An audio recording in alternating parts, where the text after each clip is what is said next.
नमस्कार, मेरा नाम अंकिता है। मैं राजकीय हाई स्कूल करगुना के क्लास 10th की छात्र हूँ। विकसित भारत विलेटन के अंतर्गत मेरे ग्रुप का नाम क्राफ्टी बनारसी है। इसके अंतर्गत हम लोगों ने बनारसी साड़ी बनाने वाले बुनकरों की आर्थिक समस्याओं को हल करने का एक छोटा सा प्रयत्न किया है।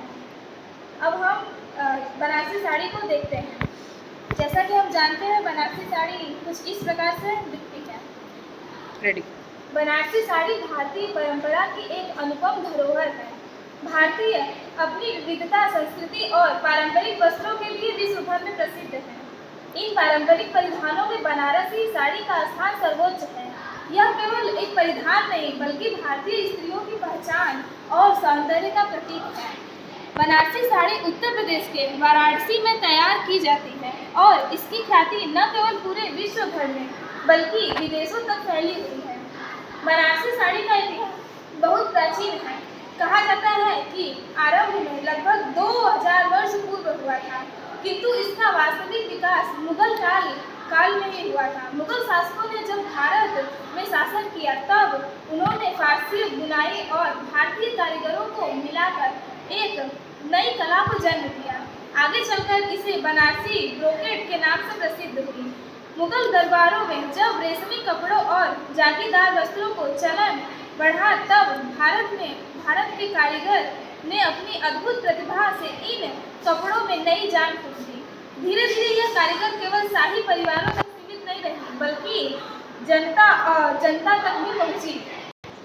क्या आपको पता है कि एक बनारसी साड़ी को बनाने में 15 दिन से लेकर 6 महीने तक का भी समय लग जाता है।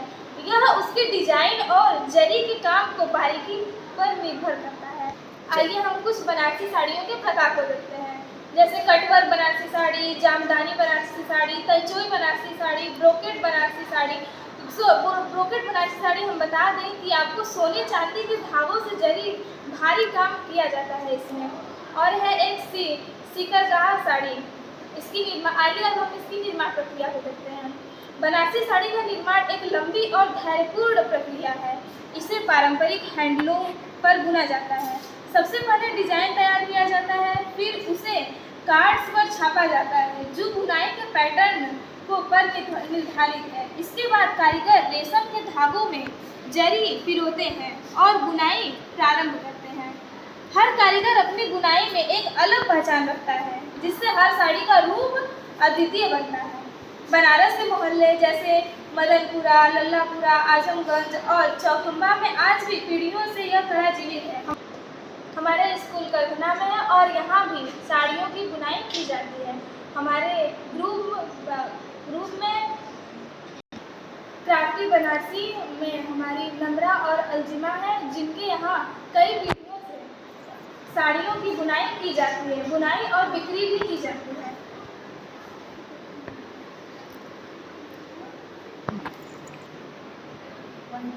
स्टार्ट। देश के अनेक प्रसिद्ध डिजाइन जैसे सब्यसाची, मनीष मल्होत्रा, रितु कुमार आदि ने बनारसी साड़ी को आधुनिक डिजाइन के साथ जोड़कर विश्व मंच पर नई पहचान दिलाई है। अब हल्के रेशम और आधुनिक रंगों की बनारसी साड़ियाँ भी बनने लगी हैं। बनारसी साड़ी केवल धागे से बुनी हुई नहीं, बल्कि इसमें कारीगरों की मेहनत, इतिहास की सुगंध और भारतीय आत्मा की झलक भी दिखाई देती है। आइए हम अपनी समस्या पर आते हैं। अक्सर देखा गया है कि कई बुनकर केवल बनारसी साड़ी पर ही निर्भर हैं। पारंपरिक परिधान जैसे लहंगा, सलवार, कमीज, कुर्ते, दुपट्टे तो बनाए ही जाते हैं, परंतु इसका प्रयोग हम पश्चिमी परिधान जैसे स्कर्ट और ड्रेस बनाने में भी कर सकते हैं, जिससे इसका प्रयोग भारत और अन्य देशों में भी हो सके। और साथ ही साथ इसका प्रयोग हम घर के सजावट, पर्दे और सोफा कवर आदि बनाने में भी कर सकते हैं। जैसे देख सकते हैं आप सब लोग, सजावट के लिए ये पर्दा। इससे बुनकर केवल साड़ियों पर नहीं, बल्कि अन्य चीज़ें बनाने पर भी अपना फोकस करेंगे और इसकी मार्केटिंग बढ़ेगी और उनकी आर्थिक स्थिति भी थोड़ी मजबूत होगी। और सरकार को भी इसकी मार्केटिंग में बुनकरों की सहायता करनी चाहिए।